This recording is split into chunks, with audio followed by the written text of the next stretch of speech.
You are listening to All Burgundy and Gold, everything with the urban sports scene on Fox Sports Radio 96.9 FM and 1340 AM. Hopewell, Virginia. Wole and Mo are your hosts. Ray Jeezy is out.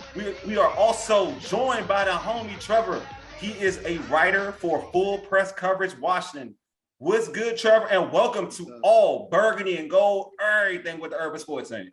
What's up, man? It's a pleasure to be here. Thank you for having me on. It's my first go around at this thing, so I'm ready to just have some fun and talk everything Washington football. I love it, bro. Like people say it, they come in and say everything. I love it. Everything. All right, yeah. you know what I'm saying? So, hey, tell our listeners about your work on Full Press Coverage. Started early April. Mm-hmm. Got about 6 articles done. They advertise on Twitter. I shot my shot in the DMs. Interview with George Carmi, the editor for FPC Washington, and he hired me on the spot. So just been shooting it up with him, and he's giving me some topics, and I just write about it. Awesome. So yeah. I like how you threw it out in the DM. You know what I'm saying? That's what's up, man. All good moves happen in the DMs, man. Don't let anybody say it differently, man. DMs is where it's at, bro. You know what I'm saying? So you slide to a chick's DM. You just gotta slide to a chick's DM. You can slide to all DMs, man. You know what I'm saying? Exactly. It's not just one restriction. It's just one restriction. There's a lot of positive Yeah. coming DMs, man. DMs get such a negative connotation. You know what I'm saying? That's because Yo Gotti. That's why it goes down in the DMs. That's why. Exactly. You know what I'm saying? The DMs is sometimes it's a heavenly spot to be in. All right, let's be real. It's a heavenly spot to be in at times. All right. Yes, it is. Hey, also subscribe to our podcast on Spotify, Stitcher, iTunes, and Google Podcasts. Just search All Burgundy and Gold, everything with the urban sports scene. Also tweet us at Urban Sports Scene and hit us up on our Urban Sports Scene Facebook page. All right, it's time for the pregame. Here's what we have on tap. We'll talk about the Washington football team's linebacker unit. You know, there's a lot of talk about the Washington football team's linebacker unit. They got rookie Jamin Davis out of Kentucky in the first round. Trey, I'm gonna start with you. How will this linebacker impact this linebacker unit as a whole? Oh, as a whole, it's gonna impact it tremendously. A lot of speed, a lot of versatility, a lot of sense of urgency. The word around town is he's going to be a 3-down backer for us. We need that. I think he has capabilities of dropping back in coverage, covering tight ends, crossing the middle. I think he's going to bring something that our linebacker core has been actually missing for quite some time. So, hey Mo, what do you think? Oh, when it comes to Jamin Davis, like I'm a fan. I'm a fan. I see a lot of athletic prowess there. I think he can only go up, and being a 1-year starter at Kentucky, coming on the scene, and taking advantage of this D line that's in front of him, and taking advantage of some of the DBs that's behind him. I think his athletic ability is going to allow him to cover, to be. It's going to allow him to like. I won't say that he's the best in coverage, but I think it's going to play to that strength of being a good coverage linebacker, right? I think it's just everything is there. The speed, the closing speed, and the athleticism. I think is going to make for tight windows, and it's gonna make, where the defensive line sometimes gets coverage sacks. Gets pressure so they can get sacks. Yeah. Jamin Davis in that back end is also going to allow for some coverage sacks. So I think it's going to be a good combination. So do you see him as a middle linebacker or outside? Put that boy in the middle, put him in the middle, let him roam, man. He got good size, he got good length. He can disrupt some passes across the middle. He's not afraid to hit. He can bring the boom. So let him roam in the middle and let the vets take on the sides. Bostic is a guy that's better closer to the line anyway, getting behind the line of scrimmage. Holcomb is just solid. So let Jamin Davis rock in the middle, man, where he can see everything and he can use his best attributes, which is speed. Trevor, you agree? I do agree. I like John Bostic in the middle maybe a little bit, just because he's been there a little bit as a play caller for the linebackers. But hey, put him anywhere. He's versatile. Like I said, I agree with Mo. Middle linebacker's fine with me. Yeah, it's crazy because just like you said, like Bostic has called a lot of the plays playing middle linebacker for the last season under Jack Del Rio. So I wanted to see if that's going to be a change in transition. I do agree with Mo. Like to me, Bostic could be better suited, maybe playing outside, have Davis playing middle linebacker. But do you put that much responsibility on young dude off the bat to kind of call the plays? That I guess that would be the question. top 20 pick, man. Exactly. Ready for it. Yeah, Gotta be ready. Gotta be ready. No, I feel you, bro. You gotta look. You gotta find that fire, man. You gotta want to smoke. You gotta want the smoke, bro. Got to want the smoke. I don't pacify first round picks. I'm sorry. Yeah. No, exactly. No. There's no. And then with the dogs in front of him and Ioannidis coming back. See everybody's sleeping on Ioannidis. He's coming back healthy. Yeah. If you sleep on Ioannidis, you're a fool. I wonder Ioannidis about to disrupt that Alabama wall. Yes. That's the thing that people forget, man. Like I hate this. I hate when people. I love the Bama wall, but sometimes it gets to a point where certain things are just sexy, right? The Alabama wall is sexy. I'm a Bama. You talking about two dudes, they played together in college and they back in the NFL together. But there's something about being consistent and being that consistent dog that every time you're on that football field, you show out and your stuff just pops out. And Ioannidis has always been that dude. And I've always said, like, it's cool. Like, those dudes are bad boys. They're wrong. Deron Payne is a bad boy. Like, potentially speaking, Deron Payne probably better than all of them, right? Potentially speaking. But on that football field, on the given, I've seen it. On the given, like we have, you seen some. You see some wrong play. You see some wrong. You've seen some wrong. Don't act like you ain't seen no wrong play highlights that been like off the chain. Like that big boy can break you down. You be like, how? You've seen it. Wait a minute. You've seen it. But you've seen it. You seen it. I don't want fandom to come out right now. No, it's not. But I'm just telling you. I'm saying potential. You've seen some plays to be like, yo. I've seen some plays, but I've seen more from Ioannidis. No, I agree. No, again, that's not the point. The point. So this is my point. My point is that Ioannidis is that dude. Like he's consistently that dude. Right. Yeah. And I think this sets up well for the franchise in not having to pay John Allen this offseason coming up. If Ioannidis has a comeback season and does what he does, he can be replaced. Yes. Because you believe in Deron Payne so much and because of what Ioannidis has already done. You know what Ioannidis has already done. Yeah. Because you can do that. And go ahead, Trev. I know you want to say something. And because you have Tim Self. Yeah, you do. But like, I mean, just Jonathan Allen's leadership and his commitment to the team, like you can't give that up. Like I'm not no shade to Matt Ioannidis. He's a stud. He's gonna help out, but I don't know if he brings the same intangibles that Jonathan Allen would bring in the locker room, in the huddle, off the field that Jonathan Allen does already. And that's the only thing I would say about Jonathan Allen that scares me about the team, like letting him go, is just that situation. That's the only thing. Other than that, I would say, like to Mo's point, like Ioannidis is. It's Ioannidis. He's the best. He's the best interior. I'm gonna be real. He's the best interior. Listen, man. All that is cute. We're talking about a team. We're talking about a team that's trying to level up, right? Level up. Team that has two bookends at the defensive ends, right? Yes. We're talking about a team that has rotational players, but arguably that is probably aren't better than one of the starters, and another one that has produced more sacks last year than both of the starters. Yeah. We're looking at a guy in John Allen whose sacks numbers have gone down to each of the last 2 years since his big 8-sack season, right? Yeah. So went down from 8 to 6 to 2. Yeah. Yes. Leadership aside, leadership be damned. It's Robert Barra, it's Robert Barra.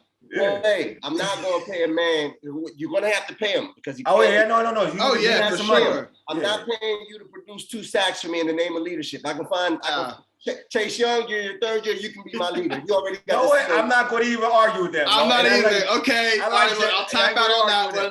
I'll give you that one, bro. Like, I'm going to go back to linebackers, though. I'm going to give you that one. You listen to all Burgundy and go Errrything with the Urban Sports say. So, all right. So, who on this linebacker and core, I'm going to start Trev with you, is the most underrated linebacker? Most underrated linebacker we have? Yeah. On the core, it don't even have to be on the unit. It don't even have to be a starter. It could be a guy that a quasi-starter that can compete for the starting job. That means John Boston probably. Khalid Hudson, I would have to say. Everybody likes him. I know. I'm on the fence just because of his position he played in college, that Viper role. Where is he going to fit with us on our defense? But when he came in a little bit of time he got in last season, he showed that he has potential that he could handle some more playing time. I think he had a good mini camp, good OTAs too. He just needs more opportunity, I think, to really showcase what he can do for us. No, I mean I watched the dude. I'm a Michigan fan, so I know a lot about Hudson. It surprised me he played. I mean, in spurts. You know, my in spurts. He played well in spurts. I just know in college when the competition got elite, like when I mean elite, playing Ohio State, he didn't show out. He didn't show out. So to me, that scares me in terms of getting a key role on this defense. Now, if you want to have him on spot duty, situational backer, use that speed because he's so fast. He is so fast. Use that speed to your benefit. Then I mean it could work. I would say that's crazy. Like I would say, even though I kind of like semi-trashed him, but it's facts. Bostic is a little underrated to me because a lot of people look at Bostic as an individual that shouldn't start. But if you look at it, what he's done here, he can start. I kind of look. I know I've always been like you look for the flashy dude. Like we look at middle linebacker, right? Because he's been playing middle, so you want a flashy linebacker. You want somebody who can do some work. But he's done good. He had some dirty hits last season, but he's done some work as a starter. You know what I mean? As a starter, been solid. I mean, to me, he's better than Pierre, who was on this squad. And everybody tried to gas up like it was the next. You didn't like KP? Say how? No, man, he was slow. I can't stand him. He's slow. I don't like slow linebackers. I don't like linebackers. I don't like linebackers. I look like I'm in better shape, man. I don't like that. Okay, all right, fair enough. I feel like, and I don't think I'm fast. I think I'm slow as dirt, and I don't like linebackers. I think that I can outrun. So I have an issue with that. That's fair. I'm sure he's faster than me. No knock on you. If you out watching Pierre Lewis, you watching this, I'm not really getting on you. I'm kind of getting on you. Right. So I was like, you know what I'm saying? But I am kind of getting on you though. But at the same time, Mo, most underrated linebacker on the squad for you? I think it'd be the addition of David Mayo. I think he had some previous. Ooh, Mayo, I like that. I mean, I think he had some previous experience. He used to wear. He wore a little bit of blue, so I'm familiar with him. I think that if one of the guys were to go down, you got somebody that has experience signal calling. You have somebody that has experience with multiple fronts and come in and be serviceable. I don't got much else for him outside of that. Mayo, I'm not mad at the Mayo. I'm not mad at Mayo. It's not a bad pickup. He's a good, solid depth pickup. I like that. Depth. I mean, if somebody gets hurt, or somebody goes for a couple of weeks, he can come in and fill in and. You know what I'm saying? But I mean, I wasn't gonna say my man Corey Holcomb because me and Mo had this debate about Corey. I like Corey. That was Cole. Is it Cole? It's Cole Holcomb. I think that was the obvious one, but I don't think he's underrated. I think he's. I don't think so either. I didn't want to go there. I didn't want to go that route. Like I didn't want to go that route. I think he's solid. I think a lot of fans love him anyway, so I don't want to say he's underrated. I think he's, and I know it seems like I've come off disrespectful to him before, but I think he's solid. I think that I think he's just not.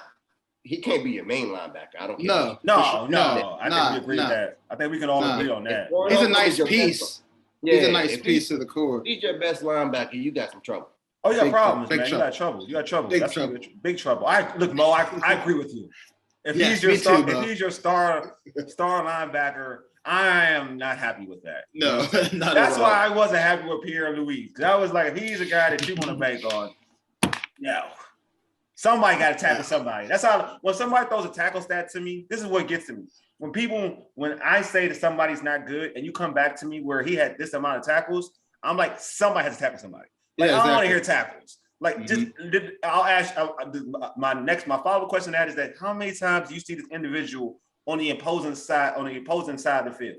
Like when they the line of scrimmage, how many times was he past the line of scrimmage making that tackle? Right? Like that's what I want to know. Like if you could barely see him on that side, then that tells you something. He's not effective. Blocks. He don't go blocks. Making not effective. Making a tackle is not making a play. No, it's not. It's ending a play. Unless it saves the game. Yeah. I want to see tackles for loss. Like that's why I know you're good. Like if you not just to end the play, but not just end the play. There's safeties that get about a bunch of tackles, and that's swell. That's fine. Yes, that's fine. All right, that's not a good thing when your safety has 100 tackles. That's not a good thing. It's not a good thing at all. That means your defense is trash. All right, it means it's trash. Okay, if your safety has to do that much work, it's trash. Same thing. So I don't care. Yeah. You know what I mean. That means I don't know if the defense is trash. Look, if your safety has more tackles than your linebackers, your defense that's a problem, bro. It's trash. I mean, that means that them running backs, they coming free. They come up past that line of scrimmage. But there's some that are anomalies. You got your Palomalus, your Dawkins. Yeah, but he play on the line. That's different. Though. I agree. He play on the line. I'm talking about the ones that, but usually like their whole linebacker core got tackled. I'm about to say, the year that Landon Collins was all pro wearing that blue. He was at, again, Mo, where was he at though? Where was he at? Where was it? I mean, he was all over the place. He's all over the place that year, but he was on line a lot though. But he was all over that place that year. Yeah, he was. We don't got that line. We don't get that interceptions, all that kind of stuff. Look, there you go. Talk about that blue, bro. Talk about that Landon Collins blue. Go ahead. Yeah. Talk about that Landon Collins blue, bro. And they cheated him out that defensive play. They gave to Khalil. I know. Look, don't worry. He's in DC now, man. You can. Yeah, you'll be all right. You be all right, man. Look, you want to go? You'll see him twice again this year. You can see what's up. Hey, listen. Better y'all problem than mine at $14 million per year. You're only saying that because he got injured. That's the only reason why you're saying that. I was saying that 2 years before he got injured because he wasn't producing at a $14 million rate. Y'all, I don't know what y'all did to him. Look, man. He ain't the same player when he was with it. Because he was killing us. That's why we got him. I mean, and now he ain't doing nothing against us. He's still killing us. Look, no, real talk, man. No, I'm gonna talk about Landon real quick. Because Landon get a bum rap. I feel, he do. He get a bum rap. And I've been saying, like I said last year. You know what I mean? Like everybody gets on Landon when he misses a tackle, right? But they never talk about when he makes the tackle. Like that play, was it the Cowboys game when he got the sack fumble? What about tackles? Yeah. You know what I'm saying? What did you just say about tackles, Wole? No, I'm talking about good tackles. I'm talking about lost tackles. I don't talk about them other tackles. I don't like them tackles. When Landon was 100 tackles in New York, it was the good tackles, the good tackles. I'm talking about for us. It was for y'all. No, it was good. It was good ones. It was good. It was good one. He would bust through the line of scrimmage and get a back right there. I was like, for loss. I was like, that's what I'm talking about, Landon. That's my dude. Fumble. Let's go. Yeah, listen, he was like the game Landon he got Collins hurt. has not been the same since Had a he pit, was at Burgundy and Gold. Look, man, that game before he got hurt, he was balling, bro. He was balling. Thank you. He was balling, game, right? He was the Cowboys game, like the Cowboys. He was balling. One of those, yeah. He was smacking, man. He was smacking balling, folks, man. He was the best game. Everybody was getting on him prior to that game. Then all of a sudden he get hurt. He came out and boom. But then now we got Cam Curl. But still though, he was balling. He was balling. Like I want to make sure I put respect on Landon. If you watching this show, I'm putting respect on your name. You were balling. But I want to tell you this, bro. You got an Achilles, bro. You got to be real. You got to be real, all right? It's time to be real about this safety thing. You got to be real. You know that feeling when your team drafts the player that you want in the year that you want them to draft them? That's how I felt about Landon. I know that feeling, bro. That's how I felt about Landon that year he came out. I thought, he fell to the first pick of the second round. Yeah. So we salvaged that, but I really wanted him that year. You know what I mean? I just knew that if we can get any kind of production at the free safety, like anything, just go deep. Let Landon do what he do. He's gonna be fine, man. Yeah, I think a lot of Washington fans wanted him that year. I think a lot of they wanted Landon that year. They wanted Landon. So it was like, I think there was a comparison. Folks talking about like Landon, like Sean Taylor, or whatever.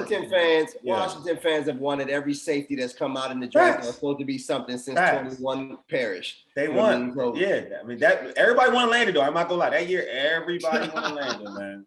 Everybody wanted Landon, and then they finally got him. Everybody wanted Derwin the same to that. Everybody wanted Derrick James. You're darn right. You know what I'm saying? But speaking of linebackers.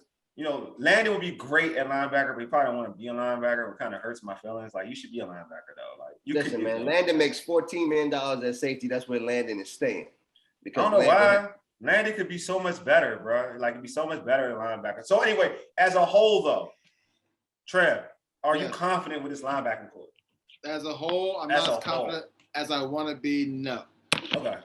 Starting unit, yes. I think, but they're gonna need to come out and get the water break every now and then, right? It's gonna have to be a second string. So after the first three, and then David Mayo to follow, we don't have anybody that's even remotely like, oh, he could solidly help you out outside of David Mayo. I think Jared Norris is special teams.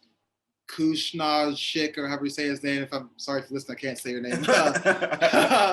He's special teams. Both of those guys are Carolina guys, Ron Rivera guys. But I think that we should, I don't know if it's going to happen, but bring in a veteran presence for camp, like 1 or 2 bodies, just to be the voice in the locker room, voice in the huddle, because our most experienced linebacker outside of John Bostic is now Cole Holcomb. And he's going his 3rd year. Yeah. So, like, bring in somebody like a KJ Wright from Seattle.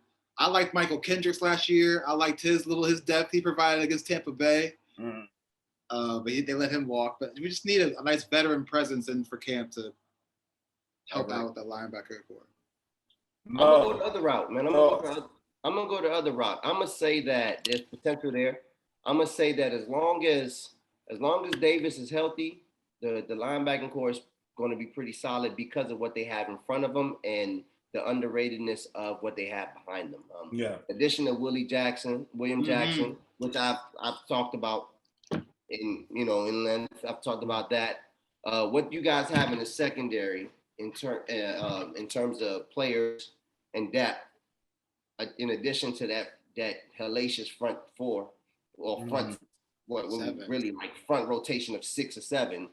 I think that can pick up the level of the linebackers because of the athleticism that Jamin Davis has. But that's why I say he's integral. His health matters, right? Yeah. If he comes in and you let him, that's why I say put him in the middle. If you let him have at it, his speed is going to be on display. You got those hound dogs going after the quarterback. He's negotiating the middle of the field. He has a lot of speed, a lot of power.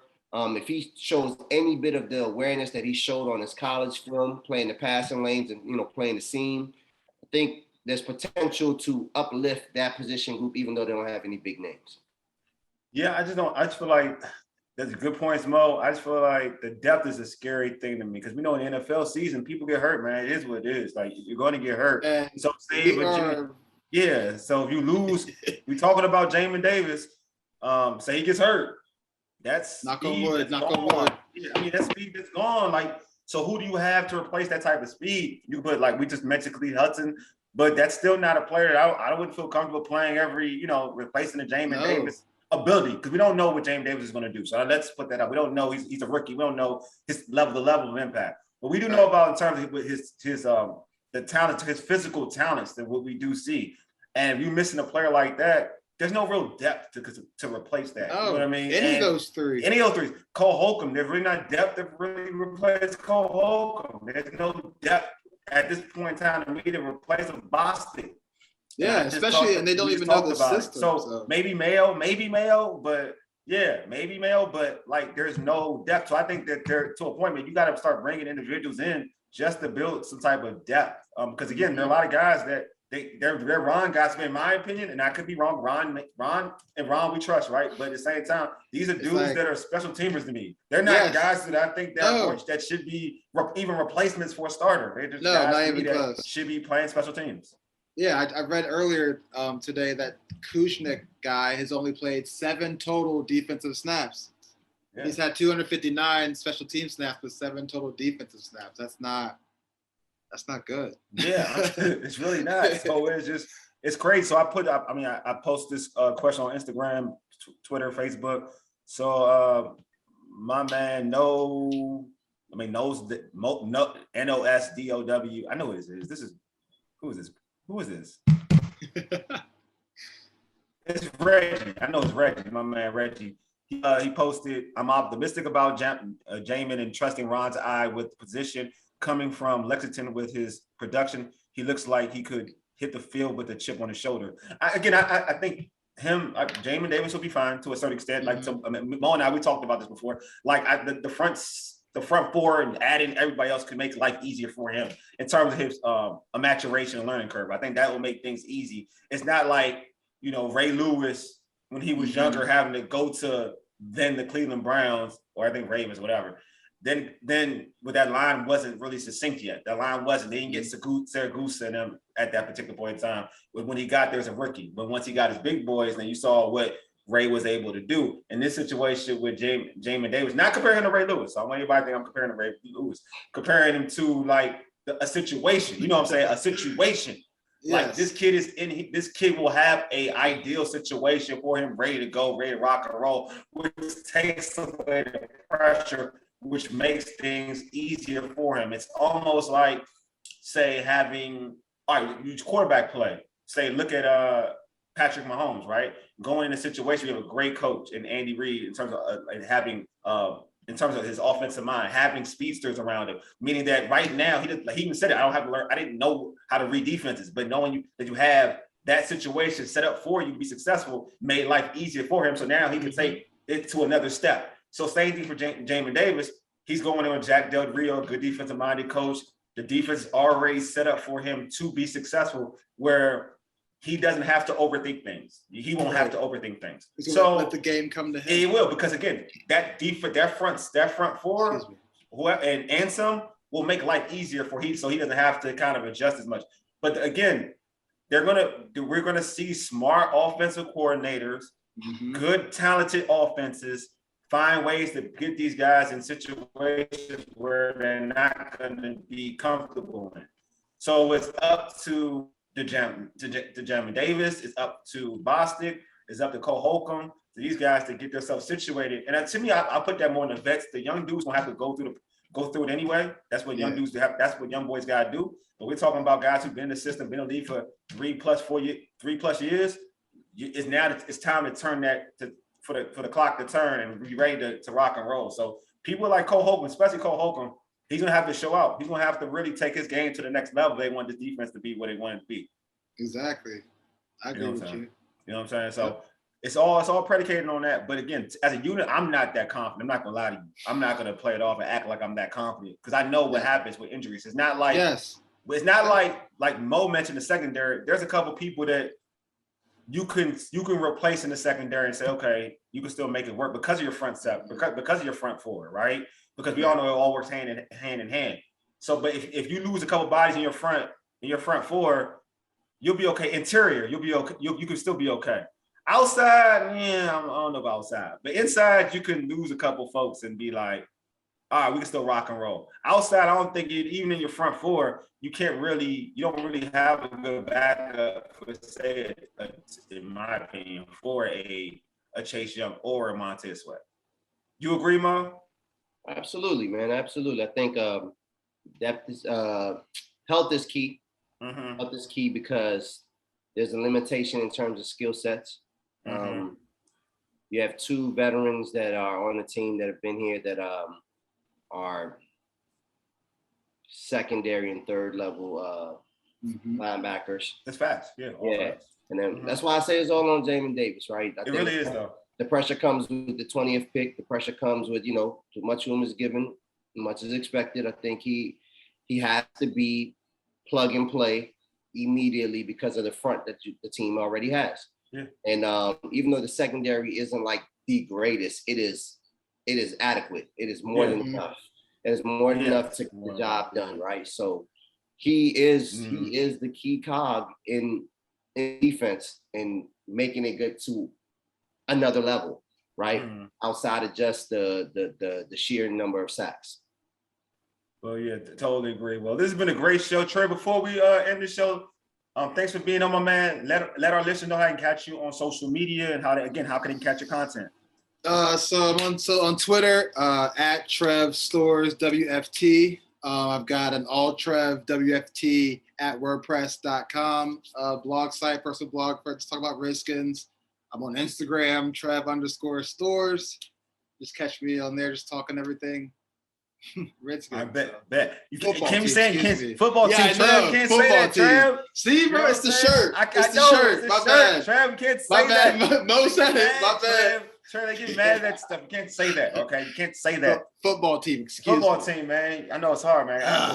I work out with that type of hat on, though. I do work out with that hat. Like the logo, I work out with that. Yeah.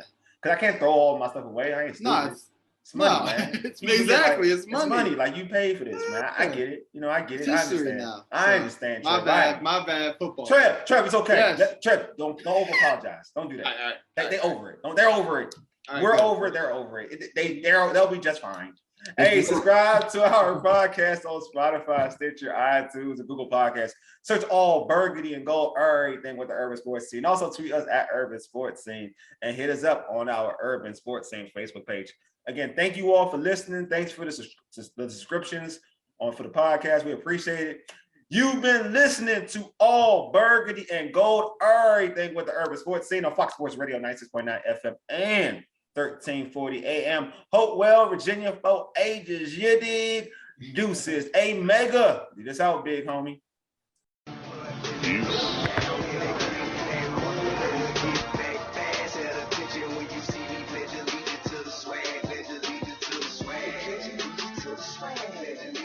Swag.